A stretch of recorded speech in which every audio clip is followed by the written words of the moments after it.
Learn to be super successful. Subscribe to my channel, Meathead. It's a sad commentary that we have to start covering people's faces up on these pictures.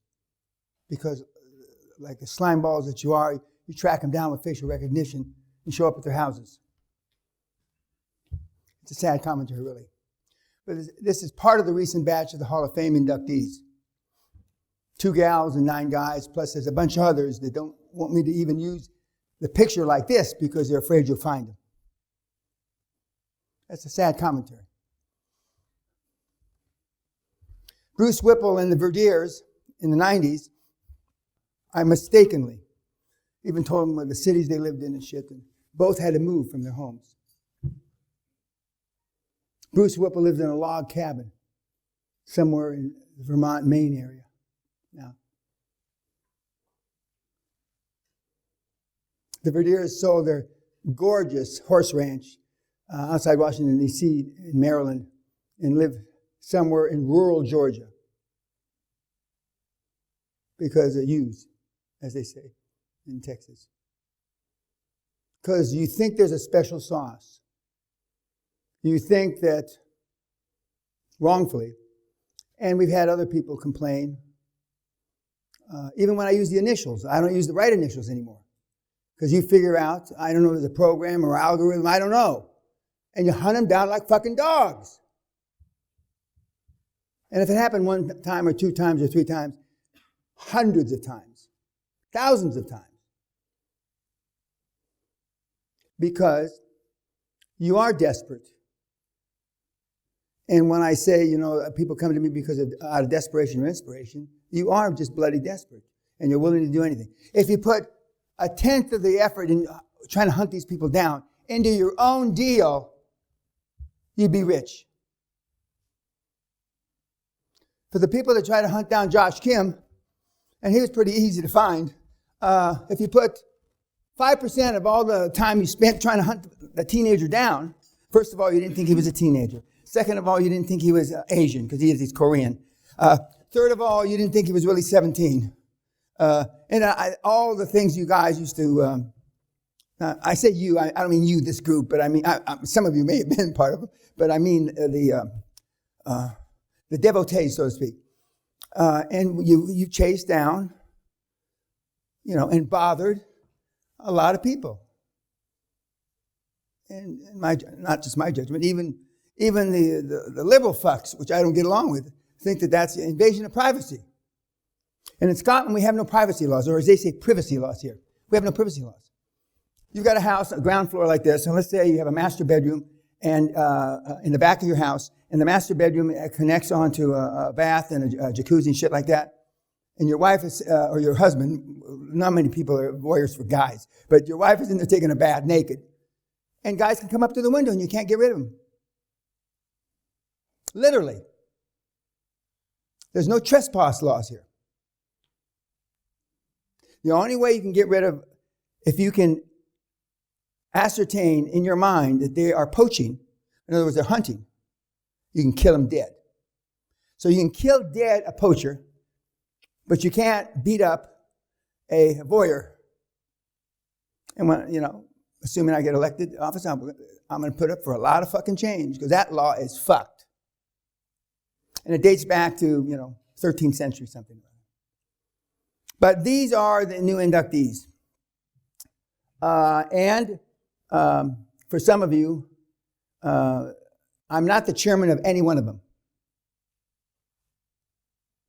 Because I know you think that I'm a magic sauce, the way you asked the question last night of John. I'm not. I do have people fail, rarely. Going from the top left to the right, South Africa conglomerate. Next to him, Scotland property. Next to him, Scotland property. Next to him, IT Canada. Next to him, hospitals Hungary. Dropping down, what do you call it? Gymnasiums or spas and gymnasiums in the United States. Next to them to the left with a purple kind of tie, IT United States. Next to him, Transportation Canada. Next to him, conglomerate Singapore. Next to him, property United States. On the bottom end, about 100 million bucks, like I said last night, 100 million pounds, which is about 120 or 30 million dollars. And on the top end, about 600 or 700 million. Top end. And the all of which, except for the several hundred million, is in 3 years and 4 months, 40 months. And all the rest, and there's one in there for 5 years, and there's one in there for 6 years. One of which is the elephant dinosaur hunter, which he's going to talk to us later on in the week. He's only done 3 deals in 7 years, several hundred million, 50 million, 106 million, and another one. He's only done 4, but they're elephants. Elephant hunting, even though I wouldn't shoot an elephant myself, but elephant hunting, some of the kids do. And they're successful, but it's a different kettle of fish than the basic model that we're going to learn. The basic model, somebody in this group will fuck it up, but, 80 IQ can do the basic model. 80 IQ. I never had anyone measured. I offered measurements for a few seminars. Nobody wants to have their IQ measured. Normally, that is, because you're a minus intellect. Not always, but mostly. I've got 140 IQ. No big deal. There's a lot of people a lot higher IQ. And they stood me in a corner in a dunce cap and called me retarded as a kid. Last night we had John and Amber, and they're one of my favorites. There was a song out about 10 or 20 years ago, Material Girl. They are big into material shit. Diamonds, cars, sex, maybe not drugs, and rock and fucking roll. They are stars. They hang with stars, and they're not intimidated by wealth. That's the antithesis of the average, the meatheads come through here. They're the antithesis. And they live in Orange County, just like there used to be a program on TV, the Women of Orange County or some shit like that. That's them. And he works like a dog. He works like a dog. The kids up here, the oldest is, I guess 45, 46-ish, yeah. No. The oldest is mid-50s. And the youngest up there is when he made 21 or 22. And one Asian, one black. The black guy's pretty obvious, I think, and one Mexican, 2 Scots, 1 Lithuanian, 1 Hungarian, 1 Colombian from South America, 1 Chinese Canadian, and 1 Aussie that has moved to Asia, and then 2 just redneck Americans. And we have people up there that represent virtually A to Z vis-a-vis industries. We've only got a few conglomerators, that's not a word, but that are building conglomerates. Because your board has to be bigger because you have to have industry experts. And once in a while you'll find a board member that has been in 5 or 6 industries. If you're a conglomerator, that's a blessing. Then you don't need 2 or 3 more board members. But most of the kids don't do conglomerates because you're too fucking cheap, because you have to give away equity to more people than you would if you just ran a straight deal. A straight deal.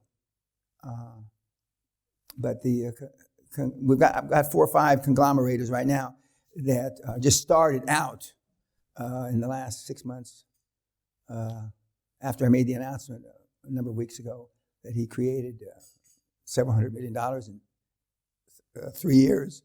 Everybody was interested. He's lost his wife. And we'll go on to, and somebody, almost everybody up there lost their significant other.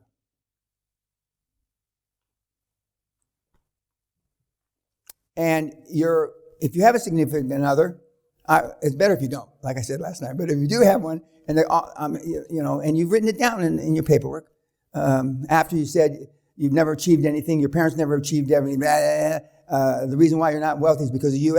Then you say, but my significant other is supportive. Now, everything on your paperwork says you're a moron. So why should I believe that when you ascertain that your significant other is supportive? Garbage in, garbage out. That's the only thing I know about computers. You can run the spreadsheets till the cows come home. If you don't change the motherfucking info, the data, it's the same answer.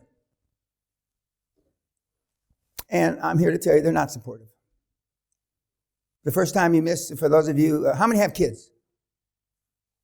That's too bad. Okay. Do you have teenage kids? Oh, okay. Well, first time you miss your daughter's birthday, your history. First time you miss, be there. Valentine's Day and all those things, that are important to families. There was in the life of the seminar when I say the following: I have never bought a card, a gift, flowers, candy, written a love note. What are all the things you do for significant others? In my life. There was a German guy sitting right there, and I said, how many can relate to that? He raised his hand. Now, in 28 and a half, this was about a year and a half ago, so in 27 years, so obviously didn't believe him. But then, I hadn't met one-on-one with him yet. He was an Israeli guy from the military intelligence, Mossad. And then I believed him.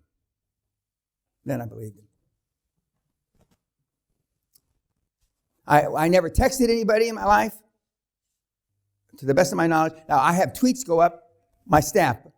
I personally have never tweeted anybody or anything. I've never done any of those things. I carry 3 cell phones that I've had since the kids were little, because I wanted a toll-free number, an Asian toll-free number, a European toll-free number, and an American toll-free number so they could call me. You know how many times our children, have called me? 0.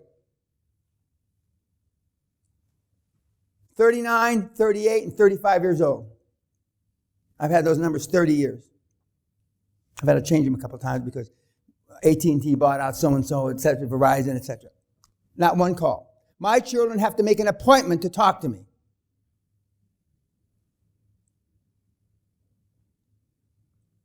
I delegate everything except wiping my ass.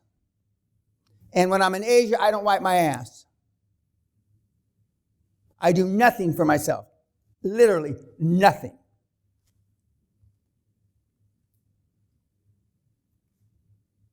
I don't go to the market. I know how much a liter of milk costs, unlike the morons that are running around the politicians. But I don't go, I don't stop. When we're driving to London, and we drove to London with our chauffeur security guy, Joe, our big Rolls, and we stop, to get gasoline or snacks and shit. Now they have snacks with the gas. I don't forget what they call them.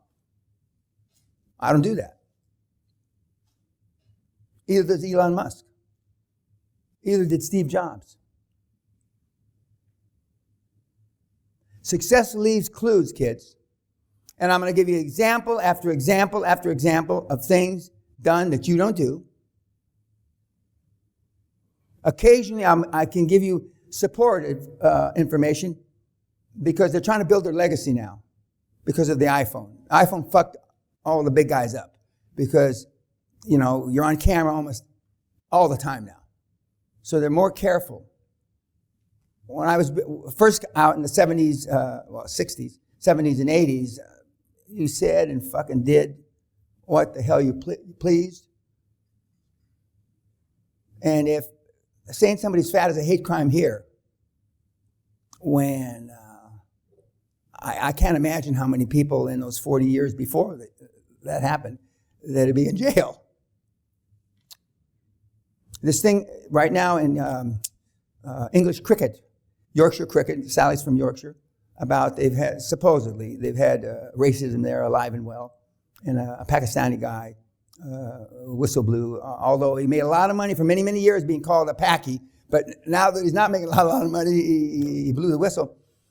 And back in days, when blacks first came into baseball, first black guy was a Dodger, then the Brooklyn Dodgers. You know, if you were Asian, if you were too skinny or your leg, people teased you. When I played American football to the extent that I played, our coach, Coach Roy J., may he rest in hell, said, Peña, you're so fucking slow, you ought to wear the other team's jersey. Now just imagine you thin-skinned little weasels that you are, how that will affect you in life. Now, grammar school kids, you're so ugly that, you know, they have sayings like that. But that followed me all the way through, I was an officer, Army officer. I had a one-star general named, I won't say his name now. I had a one-star general who really, I guess, liked me. He says, you're the sorriest excuse in this man's army for a fucking officer. You're a fucking wetback Mexican. Now, can you imagine this shit happening today?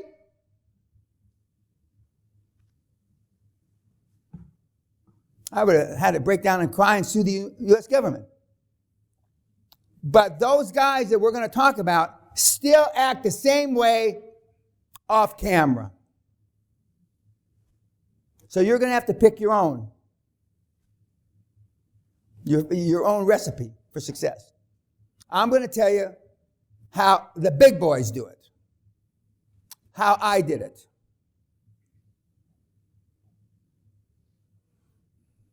Any questions about the Hall of Famers?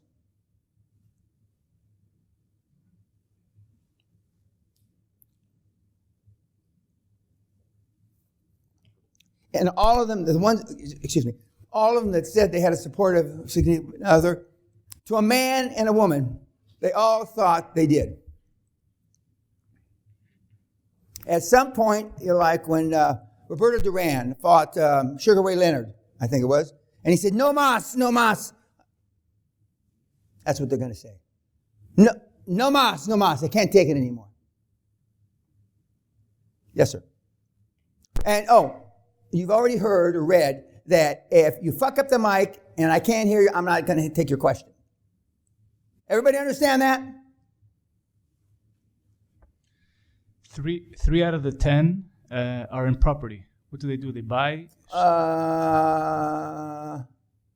One. If I said that, then it's true. Yes. 2, 3. Yeah, 3 of the 10. Yeah. But one is a husband-wife. In fact, 2 are husband-wife. And I've only got 5 husband-wife couples that made it in 28 years. 5. You saw one of them here tonight, and 2 are up there on the slide. But property is, most people, like almost everybody understands no money down houses. They've been doing that shit in America. You know, no money down, they've got commercials or infomercials where, you know, one of the biggest no money down guys on the planet is Ron LeGrand, who's a mentee of mine. But there's different models in property. You know, there's a no money down, except instead of buying 5 or 6 houses, you're buying hundreds, if not thousands of them. Okay. There's the commercial buildings, which are very difficult because rarely does debt service covered by cash flow. So to do it in property where debt service covers cash flow is hard. Because the property that produces no income by itself, unless it's got people in it, you're renting it, okay?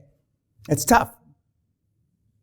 And a lot of the people that are in property started with no money down houses, and they built up several $1 million of net worth, and then they could use that net worth to leverage into buildings and land banking, which is a waste of money. You got to buy hundreds of or thousands or even millions of acres of land, hoping that the trend is going to go that way. But it's harder. I'm going to tell you the easiest way between A and B, which if you'll fuck it up, you're a millionaire, a short millionaire after one deal. Short millionaire. After one deal. And right now, the kids, I know you hear people say they're crushing it. I don't know what exceeds crushing it, but the kids are fucking crushing it. The couple that was here last night, just left, on their way to Paris,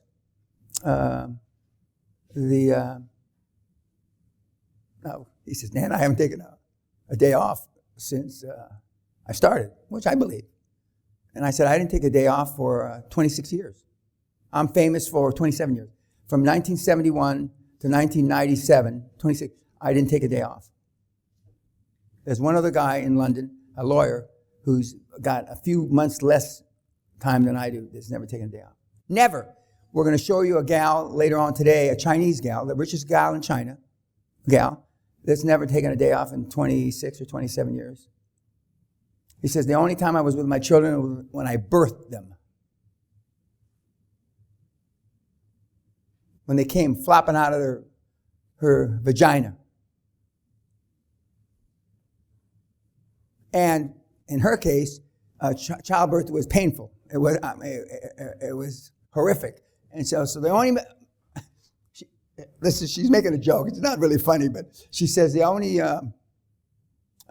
thing that I remember of my kids was painful. And that's funny in China. And that's why she says more men aren't rich in China. But she's got a whole deal. I'll give you a little study on her. By her, actually, not on her. And but most, her vision of child raising kids is not the same as your average Sally Jones from Iowa. And all the high performance gals that I know are fucking ruthless bitches. They just are. Success leaves clues. And you're going to hear some on the webinars, they're going to say about how I've had to get more ruthless, but none of them are ruthless. They're tougher than they were, but I don't have anybody in the stable that is really, except for one of the guys up there, the guy, the elephant hunters, the guy that 50, 100, $200 million deals. He's a tough bastard. But none of the rest, I've got some that are on there that wouldn't say shit if it was in their mouth.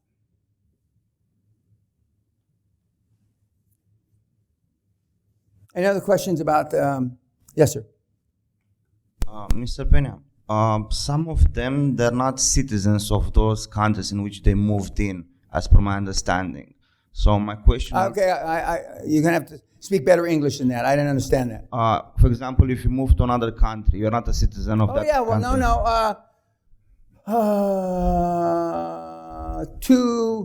three of them have moved to another country. Do you have to do the first deal as a joint venture? No, you don't have to do anything. All the shit you know, forget, you fucking moron.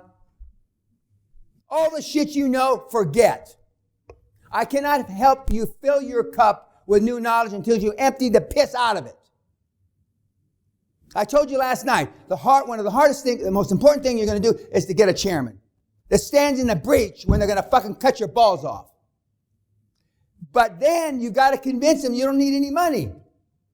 You're not going to find a white, purple, green, apricot-colored man, woman, or child that doesn't believe you need equity. The only universally accepted thing is you got to have money to make money. That's the only and it's not true. I stand before you. Some of you will figure fuck. You ought to just, they don't have yellow pages anymore. When the days when they had yellow pages, just throw them out the fucking white pages, and I know they have a business section, and throw a dart and start calling. You don't need any fucking joint venture, you metal. Where are you from? Romania. Oh, fuck. Fucking, all melon heads. Had an office there, made a lot of money. I have a lot of devotees. I have billionaires there. Billionaires. But they got, even though they say they're not communistic, they think like a commie still. 50 fucking years later. and it's worse in Hungary, and it's worse in Lithuania, and it's worse in Estonia. But I mean, the Polish are the better trained. Then come the Czechs. But they're all fucked. Because it's tough to get rid of 5 or 6 generations of that Stalin shit, or that, Lenin shit, or the Mao Zedong shit. It's hard, and that's why you're here. Other question?